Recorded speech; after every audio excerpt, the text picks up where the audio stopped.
It is the early morning of Friday, the 13th of May, 1887. Father Jan Bitta is resting in his rectory in Slezska Ostrava when a knock comes at the door. The man standing on the threshold is slight, dressed entirely in dark clothing. He speaks in broken Czech, demanding money. He does not wait for an answer. Father Bitta will survive the multiple shots fired at him, one striking him in the abdomen. He will survive the struggle that follows. He will be the only one who does. When the gendarmes arrive, the priest describes a small man in black, vanishing into the cobblestone lanes. And he provides one strange, specific detail. The attacker was completely barefoot.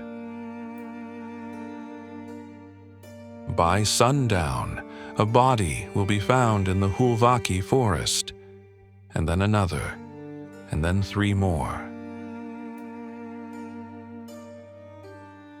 Welcome to Cold Block.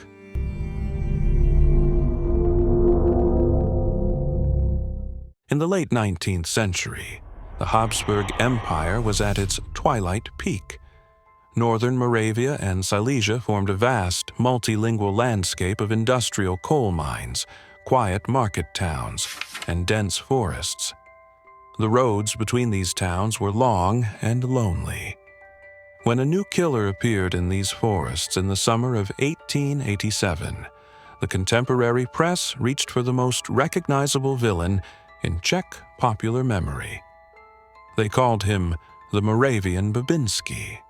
Václav Babinský was a legendary 19th century bandit, a romantic outlaw who served 20 years in prison, emerged reformed, and died peacefully in a convent. He was the archetype of the noble robber who ultimately found redemption. But the man stalking the Moravian plain in 1887 was no romantic legend. He was something much colder. Anton Schimak was born in 1861 in Nové Sady, near Odry. Orphaned young, he completed basic schooling and trained as a clothmaker, but his true inclination was theft. By his 20th birthday, he had amassed a significant criminal record, culminating in a 6-year sentence of hard labor at the notorious Mirov prison. He served his time. On the 8th of May, 1887, he was escorted back to Odry, where the mayor handed him a work booklet and an admonition to live a quiet life. 4 days later, Schimak reported for military conscription in Opava, collected 25 gold coins and prison savings, and walked straight into a gunsmith shop. He purchased 2 12mm revolvers. He never used the work booklet. The rapidity of the attacks sent the region into a panic. 6 dead in barely 3 weeks, covering hundreds of kilometers on foot. After the failed attack on the priest on May 13th, Schimak moved to the Hulvaki forest. On May 14th, he found Joseph Karnovsky, a working man resting in the woods. Schimak placed a revolver to his left temple and fired. He fled before he could even take the man's pocket change. The following morning, 3 more bodies were discovered in the same forest. Josef Mager, his wife Anezhka, and a carpenter named Ferdinand Buron. They had been shot from close range the previous afternoon and robbed of 75 gold coins. Among the 3 bodies found at the scene was a woman in the final stages of pregnancy, a fact that made the crime particularly disturbing to contemporary observers. Schimak then returned to his hometown of Odry. Under the guise of buying milk, he entered the home of an elderly man, František Valko. When the old man turned to make change for a 10 gold note, Schimak shot him in the head. There was no threshold. No victim was too old, no sum too small, but the killing that most clearly revealed his methodology occurred on June 7th. Antonin Kazilek was 17 years old, a baker's apprentice hitching a ride on a farmer's cart near Leshna. When the boy stepped off the cart, he was followed at a distance by a quiet, barefoot man. Kazilek's body was not found for 11 days. By then, Schimak had stolen his identity, traveling through the empire using the dead boy's name. The region was paralyzed. 130 soldiers of the Kaiser Franz Josef Infantry Regiment were deployed to protect Moravian Ostrava. The killer was reported everywhere and nowhere, the single repeating detail from every terrified witness. The man was barefoot. On June 1st, Schimak attempted to ambush a carriage carrying the warden of Mirov prison, his wife, their 5-year-old daughter, and the prison director's wife, Yulia Bernhauerova. It was a narratively loaded strike, Schimak returning to attack the institution that shaped him.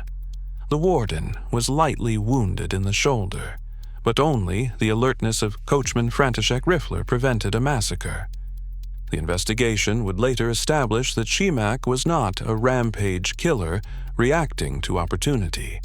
He was working through a plan. When he was finally caught, authorities found a handwritten list in his pocket. It contained the names and locations of wealthy targets: 13 priests, 2 post offices, 2 coal mines, 2 judges, 2 factory owners. He had mapped them all.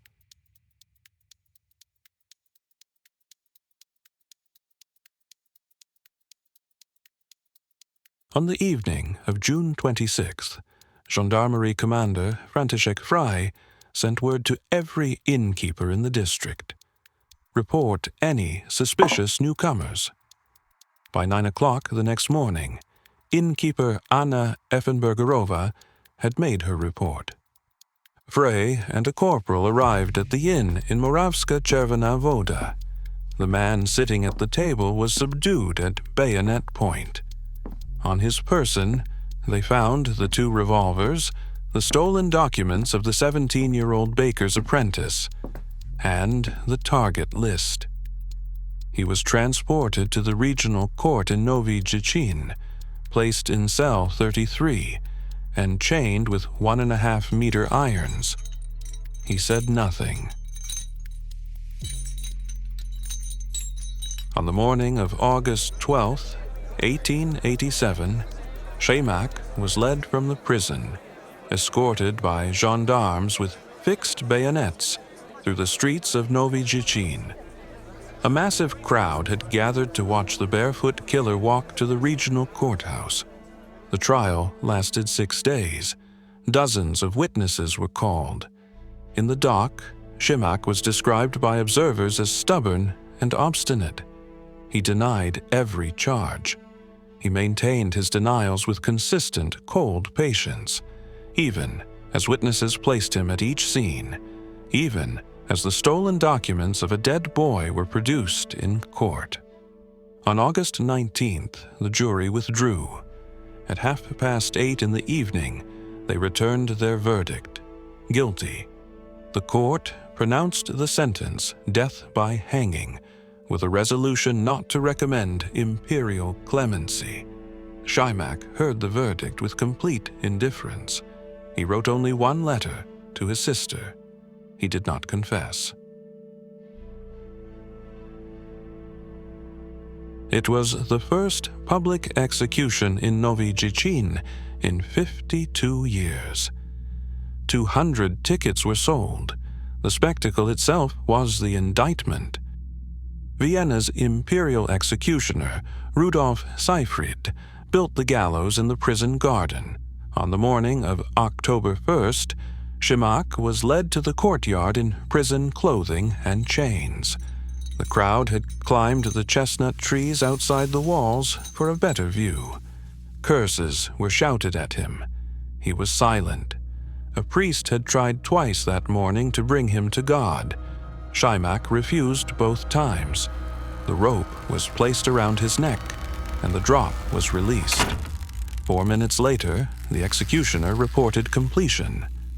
But the court physicians waited 8 minutes before confirming that death had occurred. After the crowd dispersed, the prison attendant distributed printed broadsheets of Schimak's biography. In a final medical and scientific procedure consistent with late 19th century forensic research practices, his brain was removed and sent to Vienna. The scientists of the Habsburg capital wanted to know what, in the matter inside that head, had produced this. They never publicly published their findings.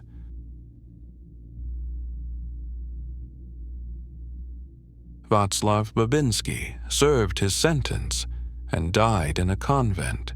He became a symbol of redemption, proof that even a violent man could be reformed.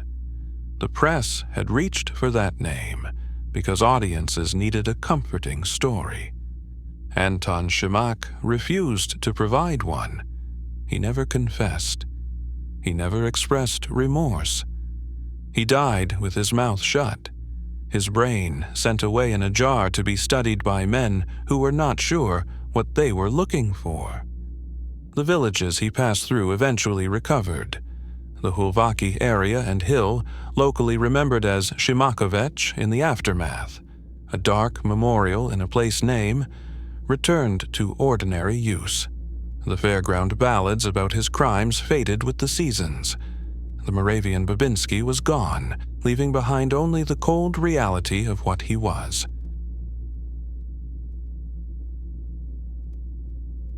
Anton Schimak never said a word. Not in the cell, not in the dock, not on the scaffold. He was a man who acted and refused to explain himself. A killer who left no text, no motive, no confession. The scientists who took his brain to Vienna never published what they found. The next man on this channel was the opposite. He was a journalist. He had spent his adult life putting words on paper, news, commentary, fiction. He believed in the power of a well-constructed argument. In 1928, that argument would not save him. 3 journalists in the dock.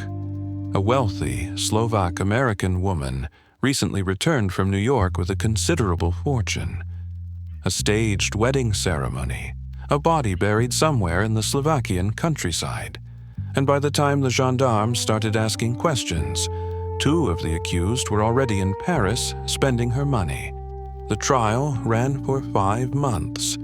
It filled the front pages of every newspaper in the Republic. One of the men in the dock would spend the rest of his life insisting he had been in Prague the entire time. Next case.